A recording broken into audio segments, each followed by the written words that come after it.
Hello! Dahil nga matagal na tayo sa Taiwan, so sasabihin ko sa inyo ang top 5 mall dito sa Kaohsiung.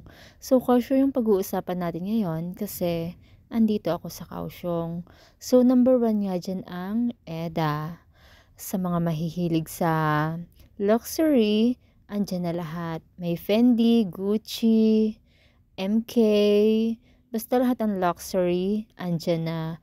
Tapos, sa mga sapatos naman, Nike, andyan na rin, Adidas, lahat andyan na.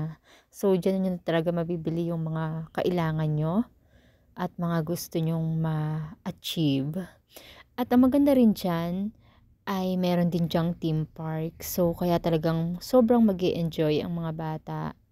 So, sa theme park ay affordable, super affordable. Kaya number 1 mall sa akin ang EDA. Sobrang ganda, sobrang linis, sobrang hindi magulo yung loob ng mall.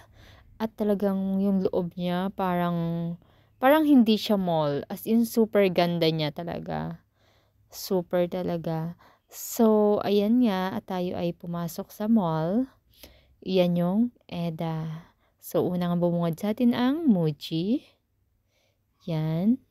So, 'di ba, yung floor niya pa lang talaga as in super, super ganda na talaga sa floor pa lang. Kaya talagang number 1 mall 'to para sa akin, EDA Mall.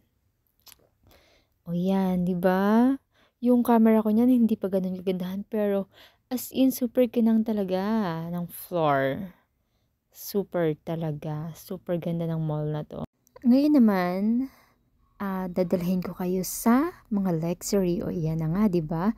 So andito na tayo ngayon sa luxury. So magsi-shopping tayo ngayon ng bonggang-bongga. Bibilhin natin yung mga Fendi niyan. Fendi, Balenciaga, Burberry. So I don't know talaga kung paano yan i-pronounce ha. Celine, Givenchy, Fendi, o 'di ba? Sobrang dami. So dito mo na talaga lahat 'yan mabibili sa EDA Mall. Kaya yung sa marami diyang pera, maraming inipon at gustong bumili niyan, ayan, nandito na lahat yan sa EDA Mall. 'Di ba? So, bibilhin nyo na yan. Mga Burberry na yan. Ha? Chloe. Oh, super dami talaga. Sobrang ganda. Gucci. Mrs. Meron pa nga Mrs. eh. Parang si Mrs. yung gusto ko ha.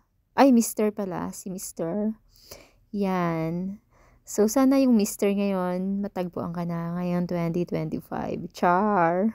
Natagpuan ko na matagal na, 15 years ago. Yeah.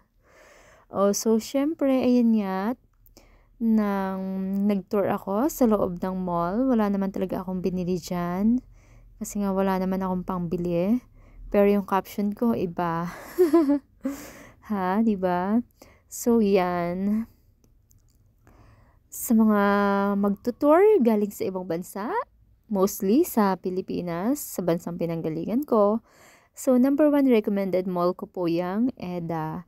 Ang kagandahan dyan, yan ay nasa medyo bundok. So, yung dadaanan mo talaga ay bundok. Pero safe dito ha, sa Taiwan. Wala ditong mga armadong grupo, katulad sa atin, NPA, ganyan, wala dito. So, safe dito.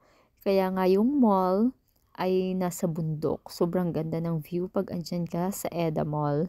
Tapos, meron din sila dyang school. Nakatabi, super super laki ng school, international school yata yun, at ang alam ko ay may mga Pilipino na student doon. So, kaya nga talagang mag-i-enjoy ka pag pumunta ka dyan sa EDA Mall. Oh, 'di ba? Super ganda dyan ha. Kaya sa mga katulad kong OFW, number 1, recommended ko ang EDA. At saka maganda dyan ang sale. Ha? Pag bumili ka ng 3 shoes na Nike, aba, 45% off na. So, malaki talaga yung matitipid mo. So, sa mga mahilig mag-mall, ang mapibigay kong tip ay dapat bumili kayo ng 3 or more ng sapatos or anything na pwede nyo bilhin sa store na yon para malaki yung ma-discount nyo. So, super makakatipid kayo.